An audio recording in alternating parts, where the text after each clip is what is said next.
моя вёска, дзядуліна хата, матулін прыпынак, мой родны куточак, мой любы парог. З вялікіх дарог і маленькіх сцяжынак іду і бягу да цябе з усіх ног. Павекі закрою, і ты перад вачамі. Узгоркі, сцяжынкі, крынічкі, лясы, палямі, лугамі і берагамі я крочу ў лес, дзе цвітуць верасы. Бацькоўская хата, радзіма малая, бялыніцкі родны мой край.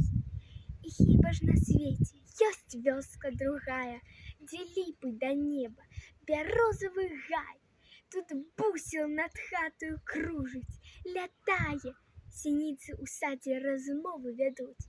Салоўка і шпак штосьці разам спяваюць, іхнія спевы за душу бяруць. І хіба я здражу табе, моя вёска, і дзе б ні была, і куды б я ні шла, заўсёды ў сэрцы твае адгалоскі. Ты мне ў жыцці вельмі многа дала. Удзячна табе за матуліну мову, схілю галаву перад крыжам святым. Дзядуліна хата, ты сэнс і аснова, заўсёды ў сэрцы ты будзеш маім.